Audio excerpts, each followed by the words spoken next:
Hello दोस्तों, welcome back to my channel. जिसका आज मैं रोग निदान का चैप्टर नंबर 6 जिसका नाम है दोष विकृति के बारे में आज हम इस चैप्टर को पढ़ेंगे। तो देखो, दोष विकृति में हम क्या पढ़ेंगे, पहले हम निदान के बारे में पढ़ेंगे, उसके हेतु, परिभाषा, पर्याय और भेद। ठीक है, पहले बात तो निदान को मैं छोटा सा एक्सप्लेन कर देती हूँ। तो निदान हमने जस्ट चैप्टर नंबर 2 में पढ़ा था कि निदान, पंच निदान के बारे में। ठीक है, 5 प्रकार के निदान। निदान जो है व्याधि का जनक होता है और व्याधि का बोधक निदान पंचक होता है। ठीक है, तो ये आपने पढ़ा ही होगा। अब हम स्टार्ट करेंगे कि निदान के बारे में, सिर्फ निदान।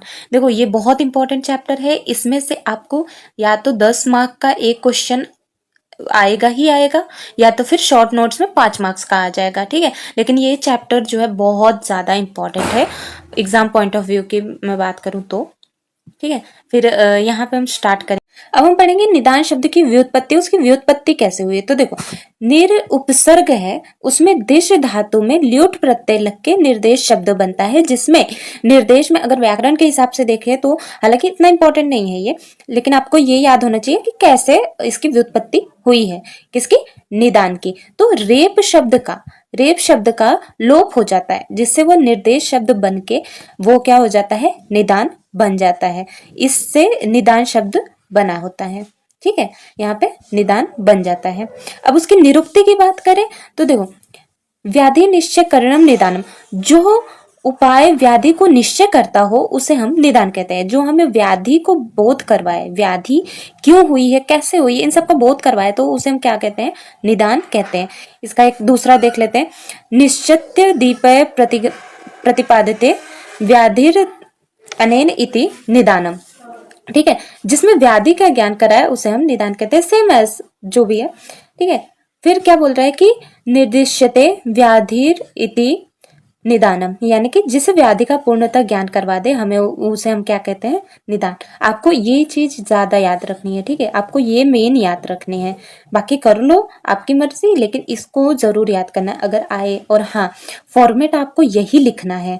ठीक है, दोष विकृति यानी कि निदान आए तो सबसे पहले आपको व्युत्पत्ति करनी है, फिर आ जाता है उसकी निरुक्ति, निरुक्त में श्लोक लिख देनी है, व्याधि निश्चय करणम निदानम। ठीक है, फिर उसके बाद क्या आ जाएगा, उसकी डेफिनेशन। अब यहाँ पे परिभाषा किसकी, निदान की। तो क्या बोल रहा है, निदान त्वादि कारणम, जो कि मधुकोश टीका ने दिया है 1/1 चैप्टर में दूसरा श्लोक में। तो ये क्या कह रहा है, रोग के आदि कारण को हम निदान कहते हैं। रोग के जो आदि कारण होते हैं, रोग के कारण होते हैं। ठीक है, किस वजह से आपको रोग हो रहा है उसी को हम निदान कहते हैं। बेसिकली यही मतलब होता है, और बाकी सबने अपना अपना मत देके अलग अलग बता दिया। ठीक है, फिर ऐसे रोग आरंभ दोष प्रकोप जन्य कारणम, यानी कि रोग आरंभ में जो दोष प्रकोप हो जाते हैं उसमें जो होने वाले जो कारण होते हैं उसे हम क्या कह देते हैं, निदान कहते हैं। फिर क्या है, व्याधि और उत्पत्ति हेतु निदान, व्याधि की उत्पत्ति का हेतु यानी कि कारण, जो कारण होगा जिससे व्याधि उत्पन्न हुई है उसे हम क्या कहते हैं, निदान कहते हैं। फिर आ जाता है तंत्र निदानम, कारण मृत्यु मग्रे, यानी कि निदान के कारण को कहा जाता है। ठीक है, अब उसके पर्याय देख लेते हैं। पर्याय बहुत इंपॉर्टेंट है, आपको पर्याय एमसीक्यू में, मतलब कि एमसीक्यू में ये पूछ देते हैं। ठीक है क्या है, पहला है निमित्त। निमित्त का मतलब होता है, निमित्त का अभिप्राय शकुन आदि से लिया गया है। ठीक है, हेतु का मतलब होता है प्रयोजन, यानी कि मुख्य कारण जो होता है। आयतन, आयतन मतलब कि वह स्थान का शब्द प्रयोग के लिए किया जाता है, मतलब कि स्थान, मतलब कहाँ पे आपको व्याधि हुई है, लाइक इस टाइप में। ठीक है, आपको ये तीन कुछ चीजें जैसे निमित्त हो गया, हेतु हो गया, आयतन हो गया, ये आपको याद करने हैं, क्योंकि ये क्या है, निदान के पर्याय हैं। हम स्थान की बात कर लेते हैं, ये भी पर्याय ही है। स्थान क्या है, ये भी एक पर्याय है निदान का, जिसमें देश। ठीक है, अभी जांगल देश प्राय वातजन्य विकारों का कारण, आनुप देश प्राय श्लेष्म विकार, यानी कि जो जांगल देश होता है। ठीक है, हमारे पास देश कितने होते हैं, जांगल होता है, आनुप होता है और साधारण देश होता है। जांगल, आनुप और साधारण देश ना। अभी जंगल देश में क्या होता है कि वात विकार उसमें ज्यादा होता है। ठीक है, इसमें वात विकार वाले ज्यादा होते हैं, और आनुप देश में श्लेष्म होता है, यानी कि कफ। ठीक है, कफ विकार यहाँ पे ज्यादा होते हैं, तो इसमें देश के मतलब स्थान के लिए बोल गया है। ठीक है, फिर आता है प्रत्यय। प्रत्यय का अर्थ होता है लट आदि से लिया गया है। ठीक है, ये भी निदान का एक पर्याय है। फिर उत्थान, उत्थान मतलब कि वह जो रोगों को उभार देता है, रोग की उत्पत्ति करता है, इसलिए उसे उत्थान कहते हैं। कारण मतलब कि किस कारण से हुआ है, मतलब आहार विहार करने से या फिर दोष के प्रकोप होने से, तो ये कारण भेद से। तो हमने कितने देख लिए इसके पर्याय। पहले तो आपको निमित्त, हेतु, आयतन, ठीक है, स्थान, ठीक है, स्थान वगैरह हो गया। फिर प्रत्यय हो गया, उत्थान और कारण, ये क्या हो गया, उसके पर्याय हो गए। अब हम भेद की बात करते हैं कि निदान के भेद कितने होते हैं। देखो आचार्य चरक के अनुसार इसके 3 भेद होते हैं, असात्म इंद्रियार्थ संयोग, प्रज्ञाप्रद और परिणाम।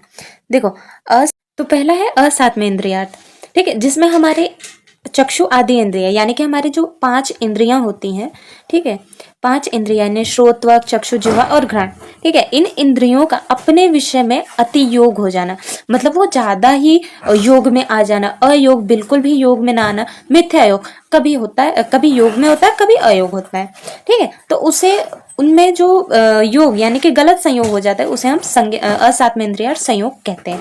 देखो जैसे कि चक्षु इंद्रिय की बात करें तो जैसे सनलाइट को अगर आप देख रहे हो, ठीक है, सनलाइट को अगर आप देख रहे हो तो आप उसको नहीं देख पाओगे, ठीक है, तो ये क्या हो गया, ये एक तरफ से अति योग हो गया, ठीक है।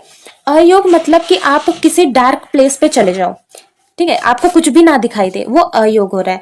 मिथ्या योग कभी आपको दिख रहा है तो कभी नहीं दिख रहा है, ठीक है, तो वो क्या हो गया, असात्म इंद्रिय संयोग हो गया।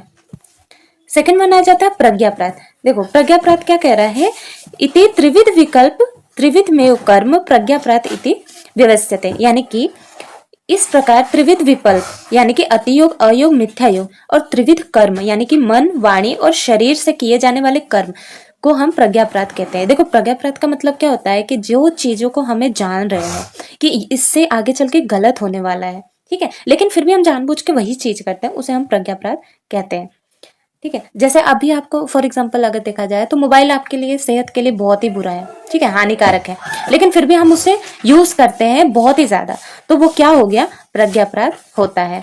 फिर आ जाता है काल। काल में काल पुनः परिणाम उच्चते, यानी कि काल को ही परिणाम कहते हैं। मतलब यहाँ पे काल मतलब किसको लिया गया है, ऋतुओं को लिया गया है। आपके शिशिर, वसंत, ग्रीष्म, वर्षा, शरद, हेमंत, ठीक है, ये ऋतुएं होती हैं, 6 ऋतुएं, तो उनका योग, मिथ्या योग और अति योग, अयोग हो जाना, ठीक है। जैसे कि गर्मियों का समय चल रहा है, ठीक है, अगर समर में अभी गर्मियों के टाइम पे बहुत अत्यधिक गर्मी हो जाएगी तो ये क्या हो गया, अति योग हो गया। अगर गर्मी में ही अगर बारिश हो जाए तो ये मिथ्या योग हो गई। और गर्मियों में ही अगर आपको सर्दी होने लगी यानी कि ठंड हो गया मौसम, तो वो क्या हो गया, अयोग हो गया, ठीक है। तो ये रहा काल। तो आज के लिए बस इतना ही। बाकी इसके निदान के और भी भेद है तो मैं नेक्स्ट लेक्चर में आपको ये सब बताऊंगी। आई होप आप लोग को बहुत अच्छे से समझ में आया हो।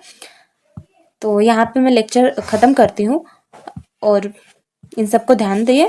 और मैंने जिस फॉर्मेट में इसे लिखा है ना, बिल्कुल वही फॉर्मेट यूज़ करना। ये जो है कि बहुत इजी में और मार्क्स गेनिंग जो है कि इस तरीके से फॉर्मेट में लिखते हो तो मार्क्स आपको बहुत ही अच्छे मिलते हैं, एग्जामिनर में इम्पैक्ट पड़ता है, ठीक है। तो आई होप आप सबको बहुत अच्छे समझ में आया। तो मिलते हैं नेक्स्ट लेक्चर में। इसके आगे यानी कि निदान के भेद के आगे हम पढ़ेंगे। ये रहा पार्ट 1।